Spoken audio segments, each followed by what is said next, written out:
In the film The Matrix, the main character is a computer programmer who leads a double life as a hacker named Neo.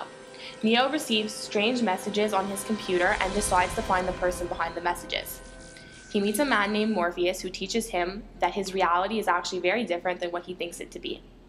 In this film, human existence is a facade. Humans are being used as a source of energy for machines.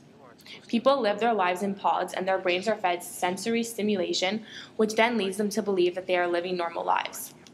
Neo realizes that his reality is actually a computer-generated world that is called the Matrix. This film was based on 4 different philosophical points of views and questions that were asked by famous philosophers. The first was the work of René Descartes, a French philosopher, who asked the following question: How can we have certainty that the world we experience is not an illusion being forced upon us by an evil demon? He believes that we cannot trust our own senses, because his senses cannot provide him with proof that this world even exists. In the film, we really explore his theories. His evil demon that he speaks of is shown in the films as the artificial intelligence that is forced virtually onto the humans. The people who are plugged into the Matrix have no idea that their senses are actually false and that the reality that they see is untrue. As well, there was another reference to Plato's allegory of the cave. Plato was another philosopher, a man who explores that the real world is simply an illusion.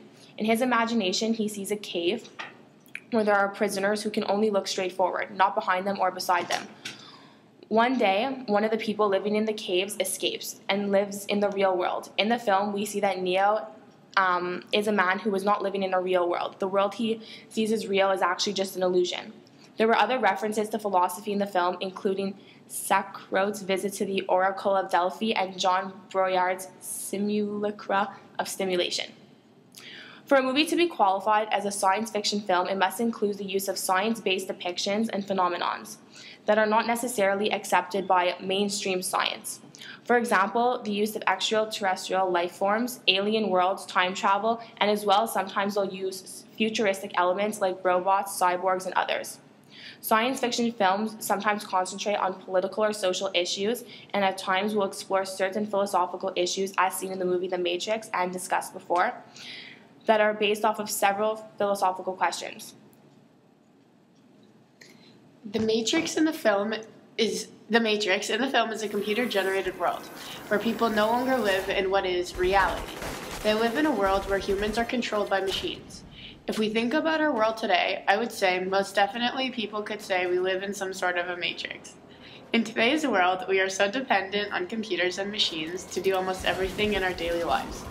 We would definitely say that in some cases, computers have taken over and that humans are being controlled by their machines as it would be in a matrix. Bullet time is a manipulation of the speed of time. In the movie, Neo uses bullet time to evade bullets or any harmful projectiles. He also uses it later to destroy Agent Smith. My overall impression of the film is that I thoroughly enjoyed the film. The concept of the Matrix has always fascinated me. I think that we could be living in a computer world fabricated by architects and machines is unbelievable. Although Keanu Reeves is an amazing actor, he plays the part very well. The way he speaks adds power and feeling to his role, which is a very dark and disturbed one. The action scenes in the movie were also great.